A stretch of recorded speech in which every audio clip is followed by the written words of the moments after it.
mai 1963, à Addis Abeba, en Éthiopie, la première conférence panafricaine a lieu. Les chefs de 30 pays africains indépendants depuis peu se rencontrent. Mais l'organisation de ce sommet est due à une idée de seulement 3 d'entre eux. Léopold Sédar Senghor, président fondateur du Sénégal, Habib Bourguiba, le président fondateur tunisien, et Haïlé Sélassié, l'empereur d'Éthiopie. Le rêve de ces 3 grands hommes va se réaliser car le 26 mai 1963, à 1h du matin, tous les présidents ont signé et font désormais partie de ce qui s'appelle à cette époque l'Organisation de l'Unité Africaine ou OUA. Malgré tout, ces 3 jours de négociations n'ont pas été de tout repos. Déjà, le roi du Maroc, Hassan II, refuse de signer car il considère la Mauritanie comme partie de son royaume, ce qui fait que cet État est illégitime à ses yeux. On a aussi les présidents guinéens et ivoiriens, à savoir Ahmed Sékou Touré et Félix Houphouët-Boigny, qui refusent de reconnaître la légitimité du président togolais Nicolas Grunitzky. Mais tout est bien qui finit bien, car comme je l'ai dit, ils signent tous. Et une petite anecdote, Haïlé Sélassié a quitté son palais et logé à l'hôtel durant tout le sommet pour se sentir égal à ses pairs. Les présidents ayant signé se rencontreront une fois par an et leurs ministres 2. En 1970, 9 nouveaux pays signent.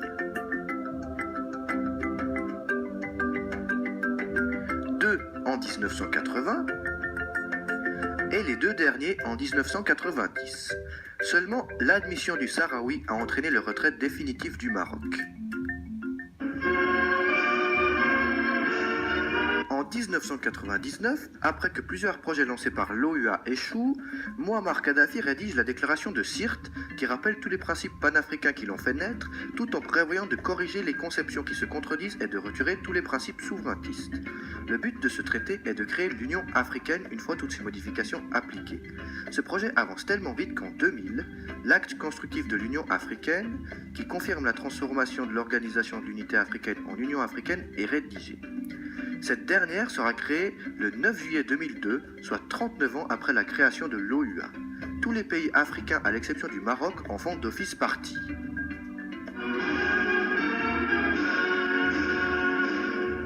L'Union africaine est fondée sur les 16 principes suivants.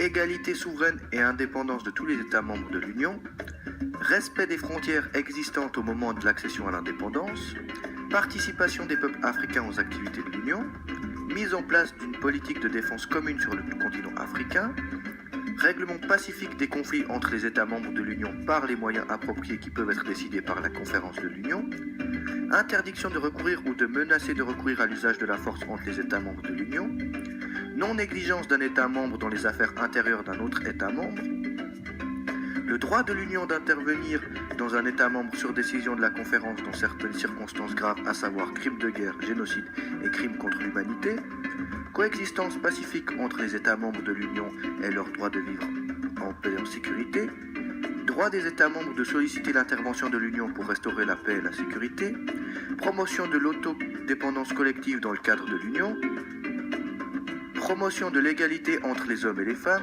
respect des principes démocratiques, des droits de l'homme, de l'État,